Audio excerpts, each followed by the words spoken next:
Kompositor ng Lupang Hinirang, Julian Felipe. Sumulat ng bisik, Stephen Josefana. Josefana is correct. One point for me.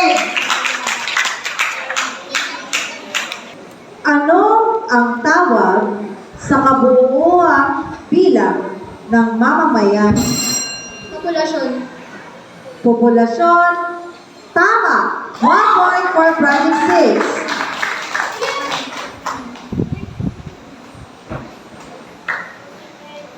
Next question. Ano ang tawag sa pambansang simbolo ng Pilipinas na nagsasaad ng makadiyos, makatao, makakalikasan at makabansa? Alexandria. Pambansang moto ay tama. 1 point for Project 6.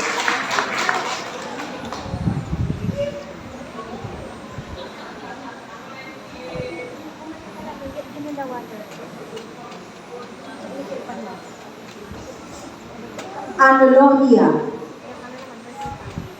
Jus soli, lugar ng kapanganakan. Jus sanguinis, blank. Again, jus soli. Stephen, Batay sa magulang. batay sa magulang.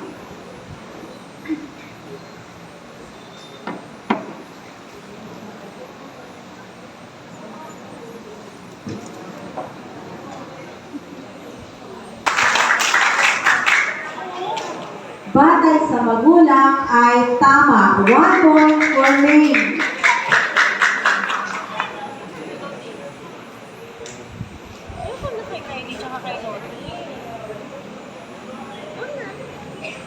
Anong kasunduan ang nagmarka ng paglipat ng kapangyarihan ng Pilipinas? Stephen? Paris. Vicky Paris. Your answer is incorrect. Ulitin ko ang tanong para sa iyo, Alexandria. Anong kasunduan ang nagmarka ng paglipat ng kapangyarihan ng Pilipinas mula Espanya patungong Amerika?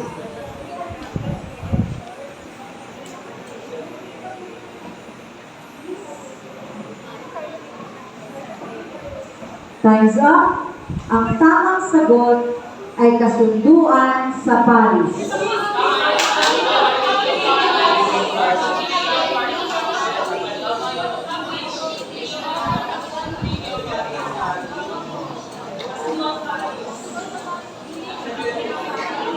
Since the answer of Stephen is Treaty of Paris, we will consider his answer correctly. So 1 point for me.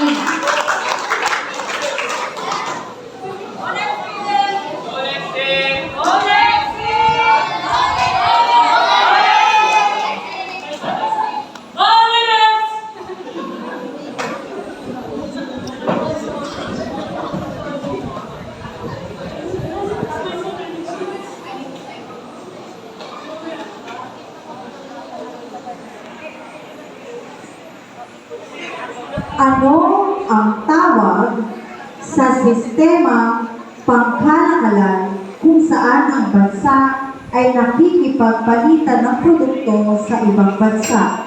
International trade. International trade is correct. 1 point for me. Okay, if you answer this question correctly, Stephen, you will be declared the winner in Araling Panlipunan. Next question. Alexandria, you know the answer, you press the buzzer, okay? Ilan ang kulay ng watawat ng Pilipinas? Stephen?